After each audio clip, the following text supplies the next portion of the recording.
Brought to you by नूरामेंट। जोड़ों और बदन का दर्द जीवन की खुशियों का अंत नहीं कर सकते। नूरामेंट की रोजाना मालिश दे जोश और जिंदगी का एहसास। दर्द है तो नूरामेंट है ना। अरे का बतावा सही डांस करने का ना कि मालूम का कमी है मोरी रानी माँ, ये ज्यादा सुंदर रहेगा।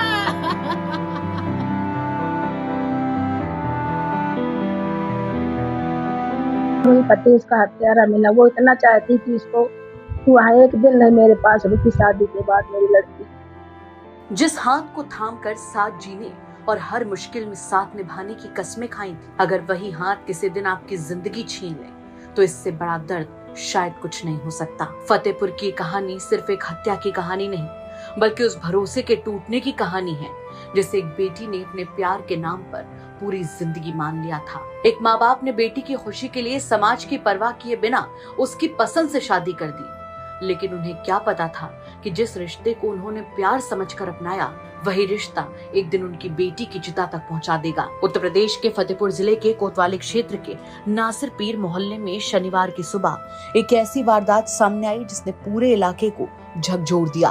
किराए के मकान में रहने वाली 29 साल की शालिनी यादव का शव घर के बाथरूम में पानी से भरे टब में मिला।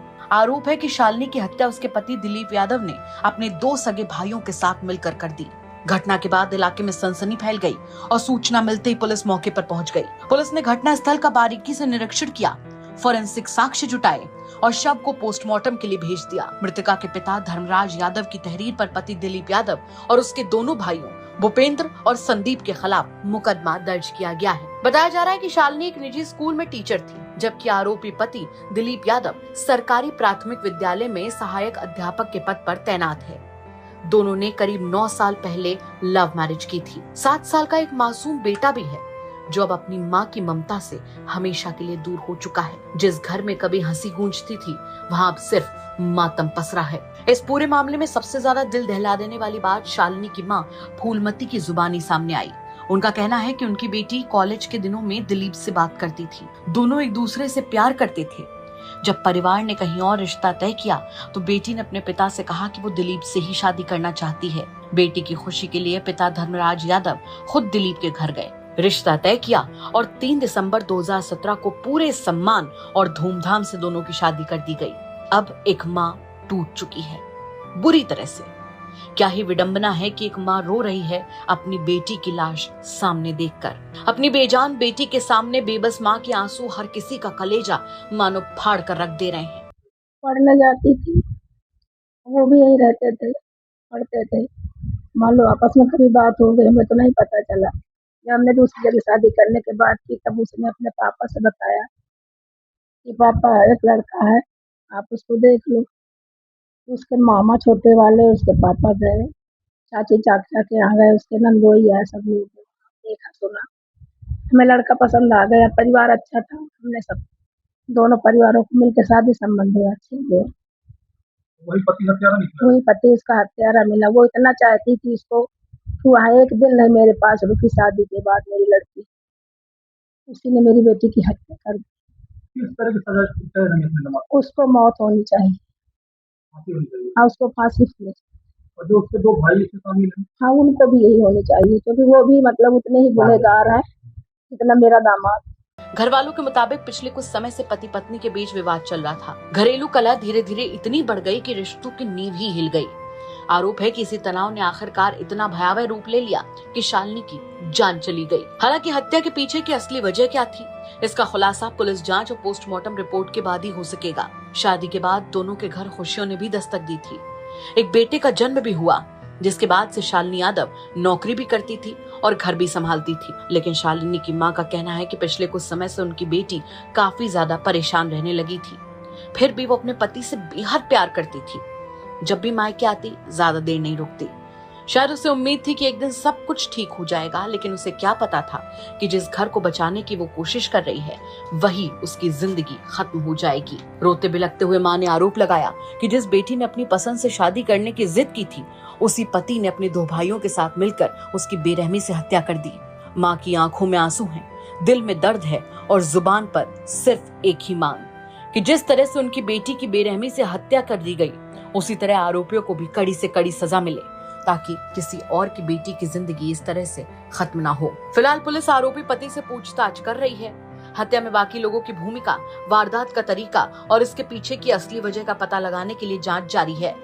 पुलिस का कहना है कि फोरेंसिक और पोस्टमार्टम रिपोर्ट के आधार पर आगे की कार्रवाई की जाएगी और दोषियों के खिलाफ कानून के मुताबिक सख्त कदम उठाए जाएंगे। लेकिन इस घटना ने एक बार फिर से कई सवाल खड़े कर दिए हैं कि क्या वाकई हर मुस्कुराता हुआ रिश्ता सच में खुशहाल होता है। एक माँ ने अपनी बेटी को उसकी पसंद का जीवन साथी दिया था, लेकिन आज वही माँ अपनी बेटी की तस्वीर सीने से लगाकर इंसाफ की गुहार लगा रही है। 7 साल का एक मासूम बच्चा अब शायद जिंदगी भर ये सवाल पूछेगा कि उसकी माँ आखिर उससे इतनी जल्दी क्यों छिन गई। कुछ सवालों के जवाब अदालत देगी, कुछ जवाब पुलिस की जांच देगी, लेकिन एक माँ के आंसुओं का जवाब शायद इस दुनिया में कोई कभी भी नहीं दे पाएगा। आज सुबह थाना कोतवाली की पुलिस को सूचना मिलती है कि एक महिला है शालिनी यादव,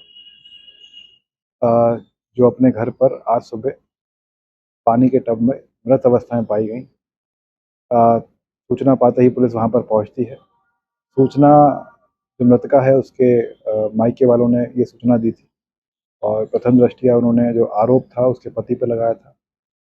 जो महिला है वो अध्यापक का, एक प्राइवेट स्कूल में अध्यापक का काम करती है, अध्यापिका का। उनके पति भी एक सरकारी स्कूल में टीचर है, नाम प्रदीप यादव है उनका। शादी को करीब 9 से 10 साल हो चुके हैं इनके बीच में और कुछ अधिकारियों के द्वारा वहां का घटनास्थल निरीक्षण किया गया। निरीक्षण के दौरान ये पाया गया कि ये जो महिला है टब में इनकी बॉडी मिली है और इनके शरीर में चोटों के भी निशान हैं, सर पे भी चोट के निशान हैं और पैर पे भी चोट के निशान हैं। अभी किन परिस्थितियों में इनके साथ घटना कारित हुई है और बाकी जितनी भी आसपास के साक्ष्य हैं उनको भी एकत्र किया जा रहा है। अभी पति को हिरासत में ले लिया गया है उनके, और बॉडी के पोस्टमार्टम होने के बाद और क्लैरिटी मिलने के बाद और परिवारजनों से तहरीर प्राप्त करने के उपरांत इसमें आगे की विधिक कार्रवाई की जाएगी। फतेहपुर से नितेश श्रीवास्तव की रिपोर्ट, यूपी तक। पवन जी, एक बात होती है, क्या आपको कभी ऑफर नहीं आया बीजेपी की तरफ से? बहुत बार आया। आया। कैसा आया? आया। क्या ऑफर आया? आया, हमने बताया था राष्ट्रीय अध्यक्ष जी को। आया। किस तरह का ऑफर आया? मतलब सब आया, विधायक मंत्री सब आया। जानते हैं, ये भी घटना बता दें आपको, हम मेरे पिताजी, जैसे मैंने राजनीति शुरुआत की तो मेरे पिताजी कभी नहीं चाहते थे, लेकिन जब मैंने राजनीति में मैं प्रवेश कर गया, लखनऊ स्थित उपाध्यक्ष हो गया, तो ये भी बहुत महत्वपूर्ण घटना है। नेताजी का फैजाबाद आगमन था, तो मैंने कहा कि आपको मेरे घर चलना। कहे हाँ चलेंगे तुम्हारे घर। मैं जेल से छूट के आया था, वही मेरे ऊपर गैंगस्टर और सारे मुकदमे दर्ज हुए थे बहन जी की सरकार में, उसके बाद मैं छूट के आया था। तो मैंने कहा आपको मेरे घर चलना। कहा चलेंगे। नेताजी मेरे घर आए, अंगूरीबाग कॉलोनी में। मेरी माता जी ने खाना बनाया था। नेताजी ने, जो मेरी माता जी ने बनाया था, पूड़ी सब्जी, दही कचौड़ी, दही बड़ा जो था सब खाया। नेताजी ने बैठ के पूरा आराम से सब खाया और खाने के बाद कहा कि और कुछ बना है।